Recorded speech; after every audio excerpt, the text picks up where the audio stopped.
पहली बात, अगर हम बोलते हैं कि हम एक परिवार है, हम एक कलीसिया है, परमेश्वर के चुने हुए लोग हैं, परमेश्वर के पवित्र किए गए लोग हैं, ये एक मंडली है, एक समूह है, ये मसीह की देह है जहां पर एकत्रित आराधना की जाती है। अगर हम बोलते हैं हम एक परिवार है, एक कलीसिया है, तो इस कलीसिया में सबसे पहली बात एकता होनी चाहिए।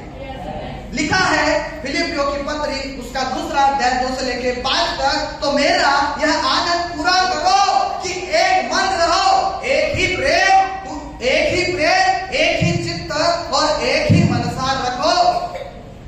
मेरे आत्मिक पिता हमेशा सिखाते थे, एक रंग के पंछी एक साथ उड़ते हैं, कावड़े एकत्र उड़ता, बगड़े एकत्र उड़ता, चिमण्या एकत्र उड़ता, बरोबर। तर जे प्रभूचे लोक एकत्र, प्रभूचे निवडलेले लोक आहेत ते सुद्धा एक चित्त, एक मन, एका उद्देशामध्ये असले पाहिजे।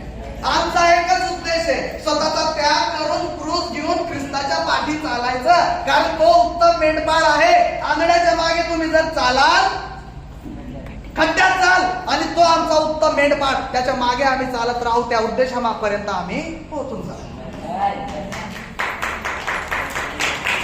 तुम किसके पीछे चलते हो? पैसों के पीछे चलते हो? तुम्हारे पास्टर के पीछे चलते हो? ये थोड़ा गहरा है ना? प्रभु की स्तुति हो, तुम्हारा पास्टर अच्छा है, क्योंकि हम झूठी बातें नहीं सिखाते, कानों की खुजली मिटाने वाले प्रचारक नहीं है, हम सत्य का प्रचार करते हैं। सबसे पहली बात क्या? कलीसिया में एकता होनी चाहिए। और एक वचन पढ़ेंगे, प्रेरितों के कार्य उसका 2 अध्याय 43 से लेके 47 तक। और सब लोगों पर भय छा गया और बहुत से अद्भुत काम और चिन्ह प्रेरितों के द्वारा प्रकट होते थे। हाँ। और सब विश्वास करने वाले इकट्ठा रहते थे और उनकी सब वस्तुएं साझे में की थी। वे अपनी अपनी संपत्ति और सामान बेच कर जैसी जिसकी आवश्यकता होती थी बांट दिया करते थे। वे प्रतिदिन एक मन होकर मंदिर में, कलीसिया में इकट्ठा होते थे और घर घर रोटी तोड़ते थे। रोटी तोड़ते हुए आनंद और मन की सीधाई से भोजन किया करते थे और परमेश्वर की स्तुति करते थे और सब लोग उनसे प्रसन्न थे और जो उद्धार पाते थे प्रभु प्रतिदिन उनमें मिला देता था। ये कलीसिया में होना चाहिए। क्या? एकता, भाईचारा, प्रेम, अपनापन, माया, एक दूसरे के प्रति विश्वास, जुड़ाव, एक दूसरे के लिए हमने प्रार्थना करनी चाहिए, एक दूसरे के साथ इकट्ठा होना चाहिए, एक दूसरे के साथ बैठना चाहिए, एक दूसरे की सराहना करनी चाहिए।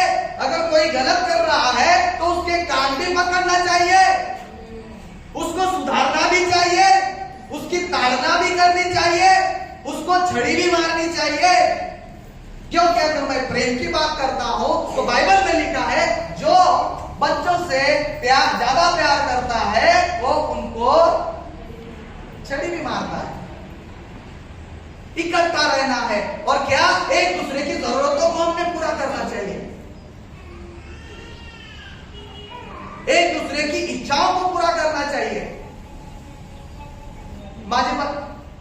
मेरी पत्नी बोलती है अविश्वासियों को उधार पैसा देने से अच्छा है विश्वासियों को पैसा भेंट में दे दो। क्यों? क्योंकि ये अच्छी भूमि पर बोया जाना है। एक दूसरे के साथ रो। क्या आप रोते हो? दूसरों को दुख में देख के क्या आपको दुख लगता है? कल रविवारची ख्रिस्ती आम्ही hallelujah praise the Lord, hallelujah praise the Lord, जय येशू, हालेलुया गेले घरी आणि तू कोण ना मी कोण, बरं झालं तिच्या बरोबर, बरं झालं त्याच्या बरोबर, असं करता का तुम्ही? मग ख्रिस्ताच्या देहाचा तुम्ही भाग नाही, कारण तुम्हाला फळ दुसरेच लागते।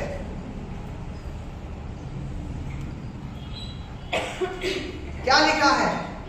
इकट्ठा सब वस्तुएं साझी की थी। वाह! मैं माझ्या घरी, मेरे घर जो भी आते हैं लीडर्स मीटिंग के टाइम मैं सबको ऊपर अच्छे से बिठाता हूँ। हम लोग साफ सफाई करते हैं, फ्रिज में सब कुछ भर के रखते हैं, मुझे अच्छा लगता है, मैं इसको भी सिखाता हूँ, फ्रिज उगाड़ो, कुछ भी खाओ, मुझे वादा ही नहीं है। क्यों? मेरा तेल और आटा कभी खत्म ही होने वाला नहीं है। कितने लोग चाहते हैं कि उनके जीवन में बरकत रहे? सभी लोग चाहते हैं। कितने लोग चाहते हैं कि उनके घर में कभी भी अच्छी चीज की घटी ना हो? देते रहो। बाइबल में लिखा है, लेने से ज्यादा देने में आशीष है। दबा दबा के, हिला हिला के दोगे तो वैसा ही मिलेगा। जिस नाम से नाप कर दोगे, उसी नाम से आपको मिलेगा। आमीन। क्या एक दूसरे को माफ करते हैं? एक दूसरे को माफ करते हैं? क्या एक दूसरे की फिक्र है तुम्हें? निखेडीची एक मुलगी काल आजारी होती, आम्ही तिथे जाऊन प्रार्थना केली। अशा अनेक ठिकाणी माझी बायको पण कुठे कुठे आजारी राहायला आम्ही पोहोचू शकतो, आम्ही निश्चित पोहोचतो। तुम्ही पोहोचता?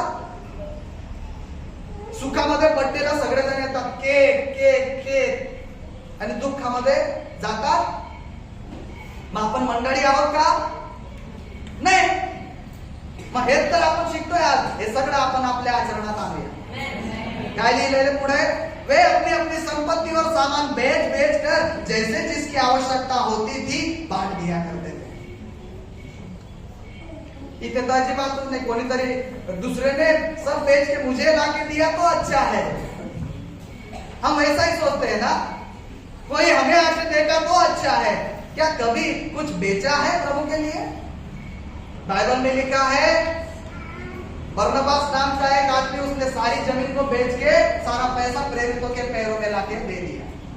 और वहीं पे हनन्याह और सफीरा पति पत्नी के बारे में लिखा है, उन्होंने कुछ लाके पैरों में रखा, उन्होंने छिपा दिया।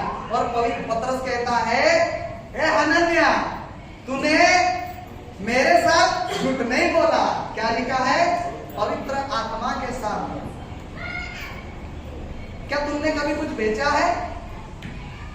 अगर नहीं बेचा तो बेचो और एक दूसरे की जरूरत को पूरा करो। ऐसे करने से तुम परमेश्वर की संतानें कहलाओ। हम बेचते हैं और वो बढ़ता ही जाता है। अब ये बात बोलनी चाहिए कि नहीं मैं नहीं जानता, लेकिन आपको सीखने के लिए मैं बोल रहा हूं। सारी महिमा प्रभु को। जब मेरा पगार कम था तो हमने कलीसिया के लिए, कलीसिया के लोगों के लिए, इसके कानों में जो रहते हैं सोने के, हाथों में अंगूठी सोने की, शादी की हमने दोनों अंगूठियां भी बेच दी थी। हमारे एक सेवक की बीवी का ऑपरेशन था। मैंने सोचा प्रभु मैं देना तो चाहता हूं, मेरे पास है नहीं। प्रभु ने बोला हाथ में क्या है? हमने दे दिया। आगे भी देते रहेंगे भाई, क्योंकि सिद्धांत को हमने जान लिया है, जितना हम देंगे उतना हमारे जीवन में बढ़ता है।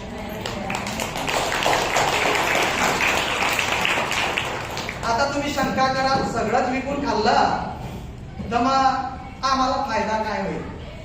इथं लिहिलेलं आहे बघा अजून पुढे, वे प्रतिदिन एक मन होकर मंदिर में इकट्ठा होते थे। त्याच्यावरती नंतर सांगतो। प्रतिदिन कहां पे इकट्ठा होते थे? मंदिर में। मंदिर कौन है? कलीसिया। और हम रविवार को भी आने के लिए, रविवार को हफ्ते में एक ही दिन इकट्ठा होते हैं। वहां पे भी कंटाला करते हैं हम लोग, वहां पे भी आलस करते हैं हम लोग। आते हैं तो लेट आते हैं। और कोई तो कल कोई बीमार था, नीमखेड़ी की कलीसिया देखो, एक बहन बीमार है, आज वो आए ही नहीं। कोई अनिता दीदी के घर में थोड़ी दिक्कत है, वो आज आई ही नहीं। प्रभु से प्यार ज्यादा है कि संसार से प्यार करते हो? बाइबल में लिखा है, जो कोई मुझसे ज्यादा अपने माँ बाप से, भाई बहनों से या अन्य किसी भी चीज से ज्यादा प्यार करेगा, वो मेरे लिए योग्य नहीं है। बाइबल में तो ये भी लिखा है, अगर मुर्दा है कोई तो उसको उस मुर्दों को गाड़ने दो, तुम मेरे पीछे हो लो। और हम कलीसिया में आने के लिए थोड़ा थकलो, कालनाथ जास्त झोपून गेलो म्हणून मंडळी पण कॅन्सल केली। और ये लोग देखो, प्रेरितों के कार्यों में देखो, प्रतिदिन इकट्ठा होते थे। और असं भी नहीं कि वो टेंशन मध्ये, अरे यार काल तो गेले थे आज नहीं। आगे लिखा है आनंद से। हेलो, क्या आनंद से आते हो? जब किसी ने मुझसे कहा, गाने ना जब किसी ने ये मुझसे कहा चलो प्रभु के घर को चले, मेरा मन आनंदित हुआ, मेरा मन झूमने लगा। नहीं तो उल्टा होता, जब किसी ने ये मुझसे कहा चलो प्रभु के घर को चले, मेरा मन झूमने लगा, मेरे पैर पीछे जाने लगे। रिश्तेदारों ने रोक दिया,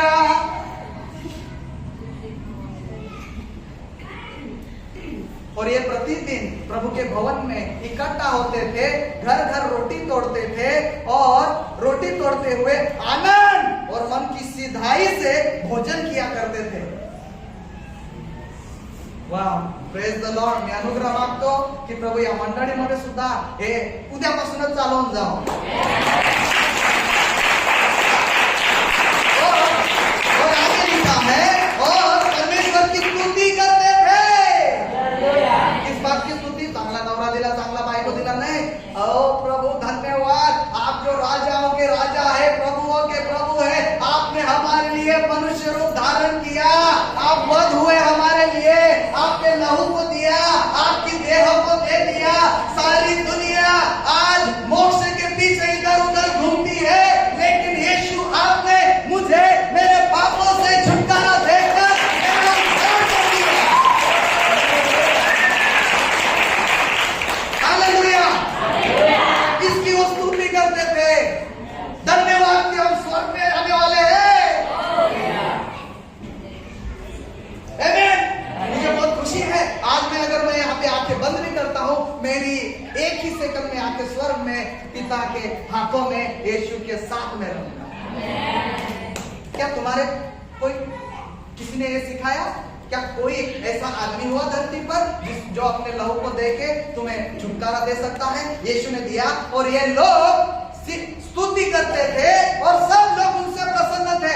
बाकी जो लोग बघा, तुमच्या चरित्रामुळे बाइबल में लिखा है, तुम संसार का उजियारा हो, संसार पर तुम्हारी ज्योति इस तरीके से चमके कि तुम्हारे भले कामों को देखकर इतर लोग, बाकी के लोग परमेश्वर को महिमा दे। ओ वो यीशु मध्ये जाऊन तो सुधरून गेलाय।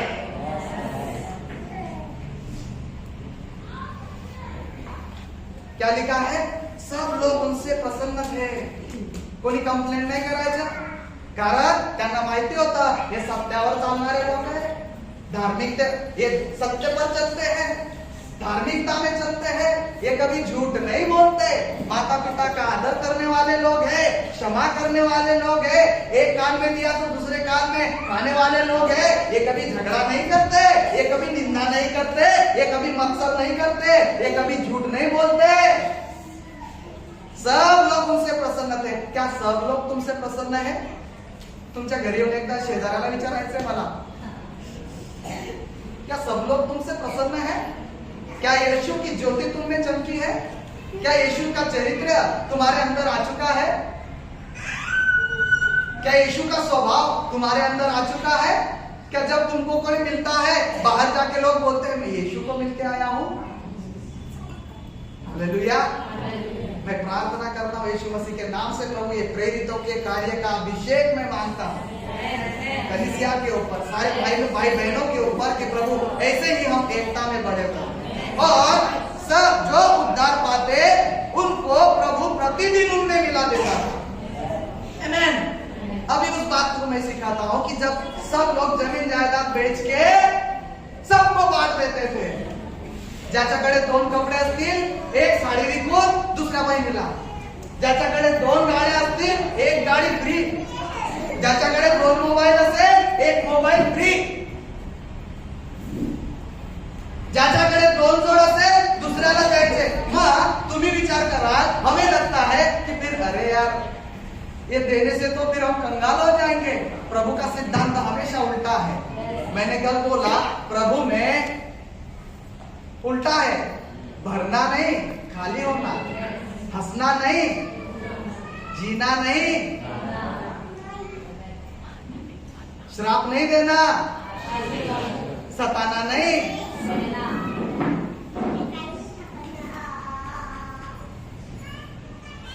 भरना नहीं, खाली होना, लेना नहीं, ज्यादा आशीष होती है। क्यों? यही लोगों के साथ क्या हुआ था, हम उसी प्रेरितों के कार्य में 4वां अध्याय और 34वां वचन पढ़ते हैं। उनमें कोई भी दरिद्र न था। हालेलुया। सुनो, उनमें कोई भी दरिद्र न था, क्योंकि जिनके पास भूमि या घर थे वे उनको बेच बेच कर बिकी हुई वस्तुओं का दाम लाते और प्रेरितों के पांवों पर रख देते थे, और जैसे जिसे आवश्यकता होती थी उसके अनुसार हर एक को बांट दिया जाता था। इस कारण से उनमें से कोई भी गरीब नहीं था, सब अमीर थे। अमीर बनना है तो फिर देना पड़ेगा। ये सिर्फ पैसों का मामला नहीं है, ये एकता के बारे में सिखा रहा हूं। एक दूसरे के साथ खड़े होना, एक दूसरे के साथ सहभागिता रखना, उसके बारे में मैं सिखा रहा हूं। तो सबसे पहली बात, कलीसिया में एकता होनी चाहिए। मसीह की देह में एकता होनी चाहिए। मसीह की दुल्हन में, मसीह के बच्चों में एकता होनी चाहिए।